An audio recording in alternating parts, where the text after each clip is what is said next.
Good afternoon to you, and good evening to you from wherever you are joining us.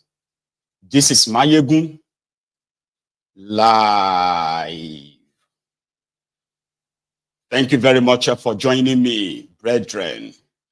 Tonight, please remember to read beyond just the caption of the broadcast. It is very, very important. Please read the description of the broadcast, like it, share it, invite your friends, invite your not so friendly friends.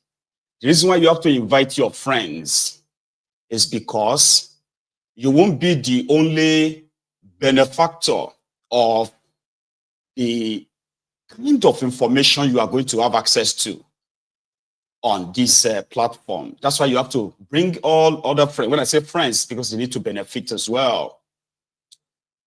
Then your not so friendly friends, these are the frenemies.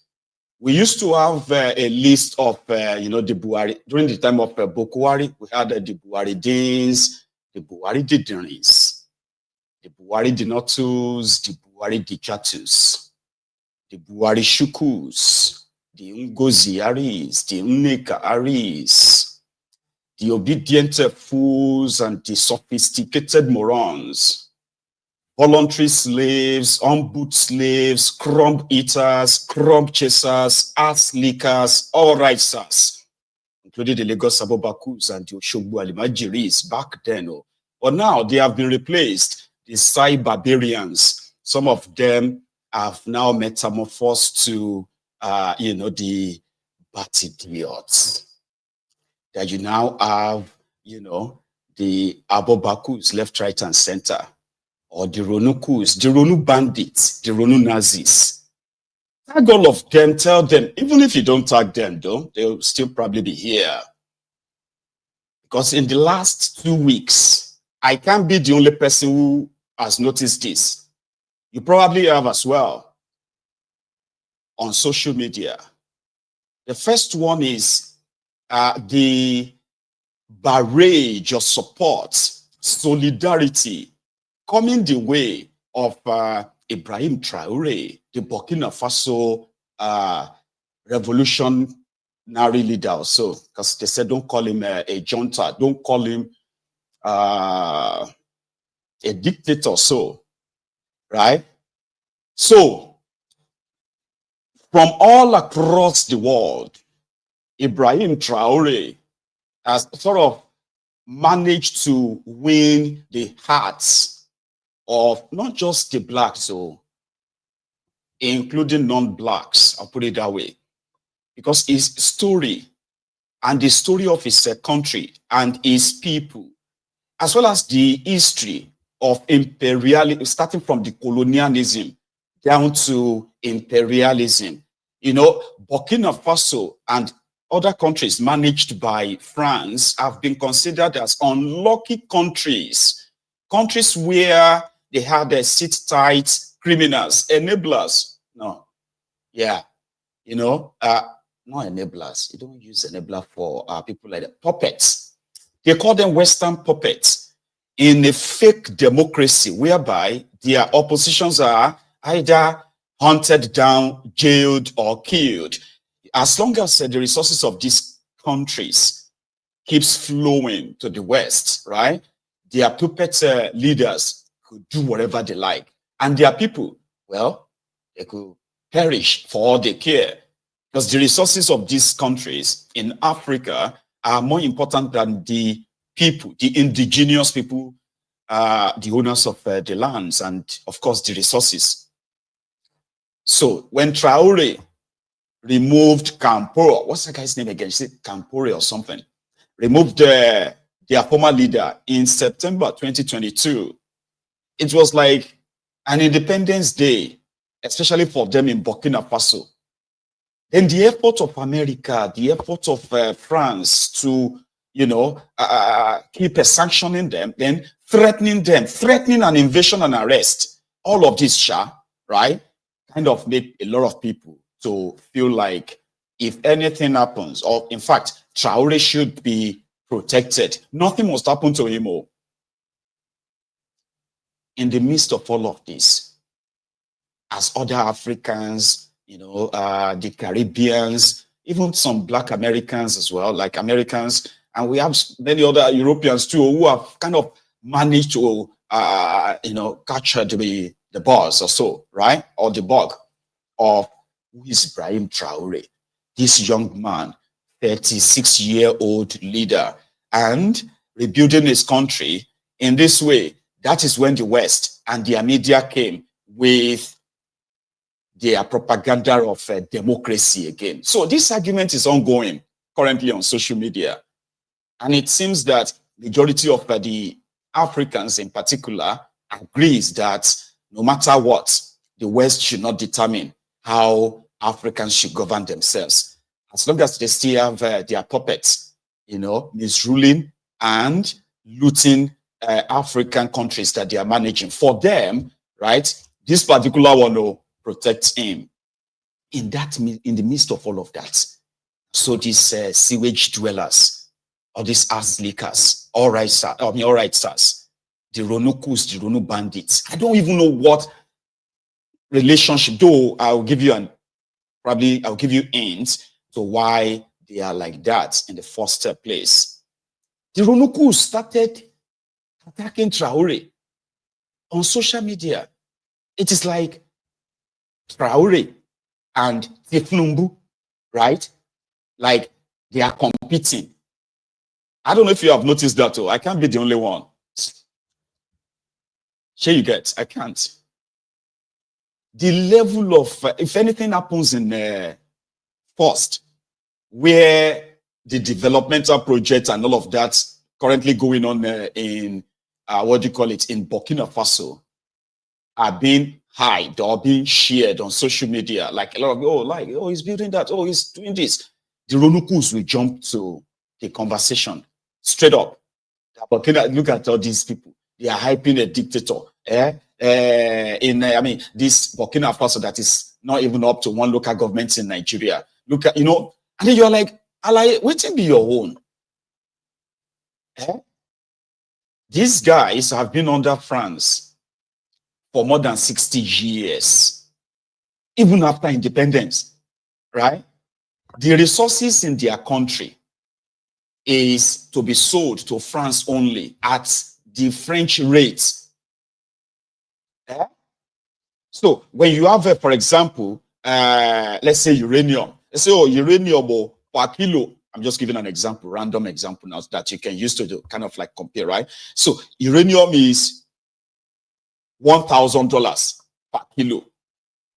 French companies based in these Sahel countries, they are those who have access to it. And guess for how much?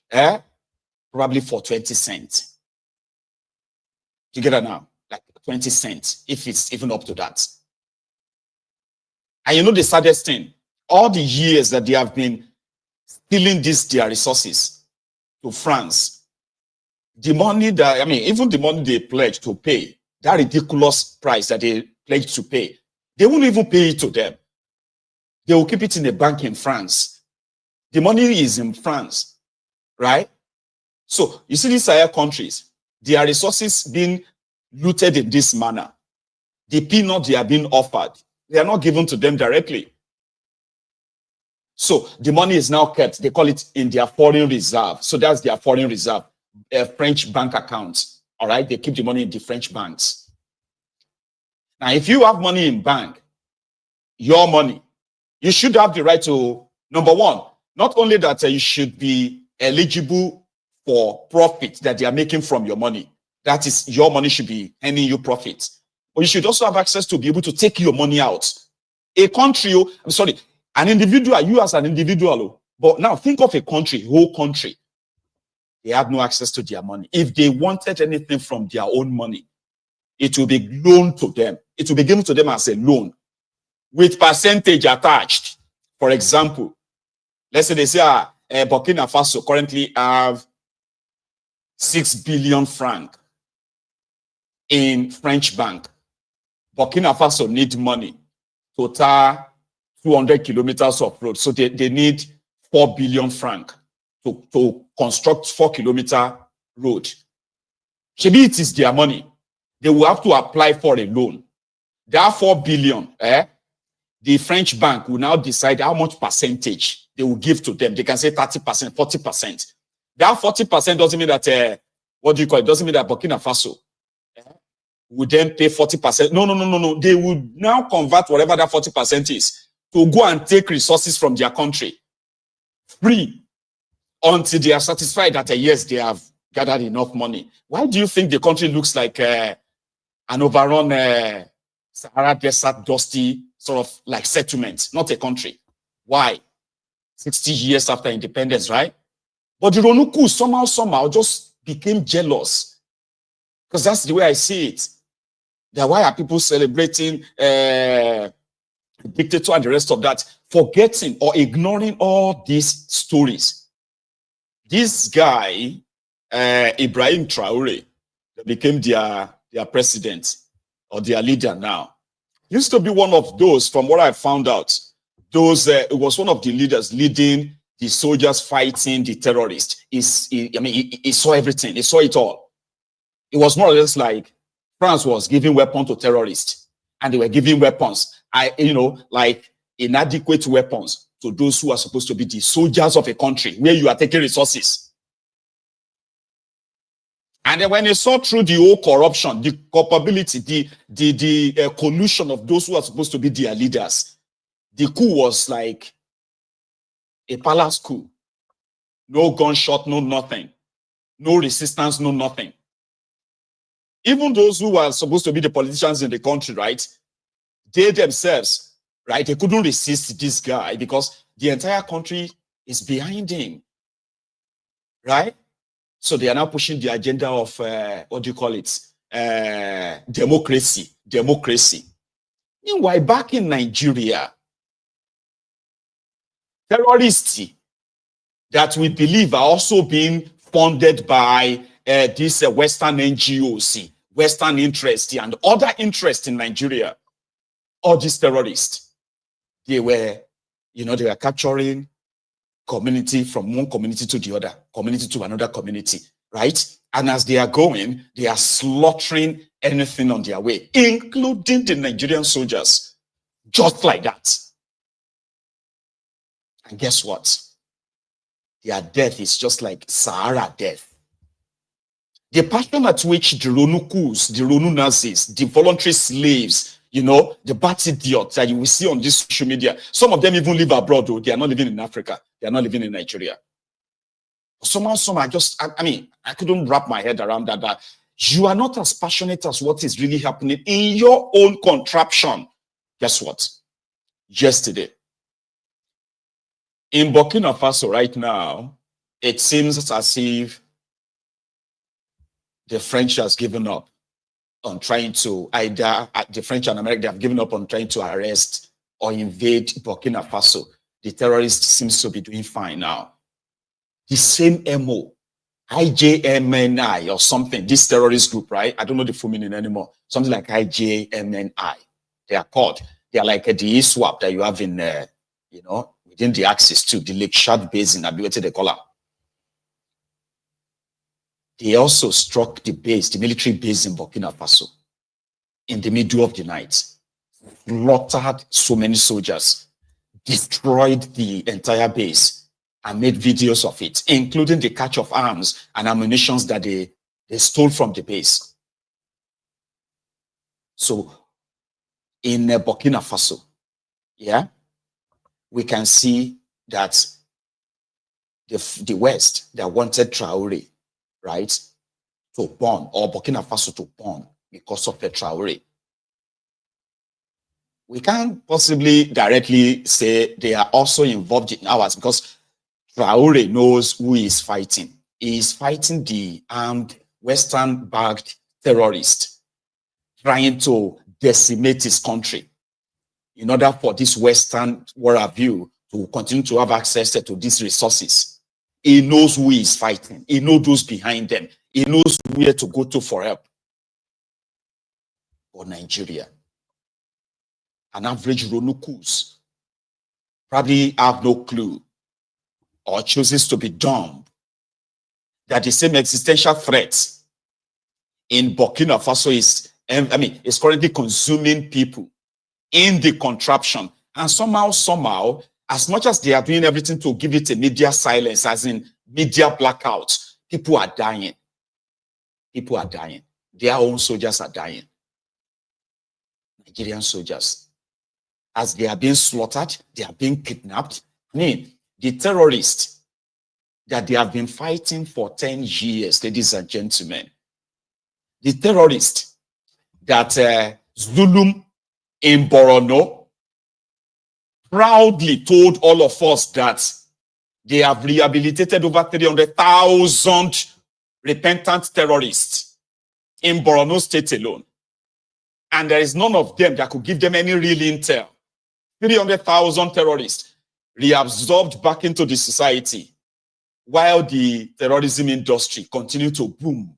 None of them, not a single repentant terrorist, was able to give them an intel, real intel, on how to protect those who have now become the victims of this terrorism. Not a single one. Repentant terrorists. They played it down. And you will see the video, the reaction is just for a day or two or three. In fact, it is only when somebody like myself continue to make it a topic or make it a point of conversation that some of you will just sit down and say, eh. And then when you see the video, that country is finished. That country is gone. They have succeeded in numbing the people's brain in that contraption. How did they do that? When you have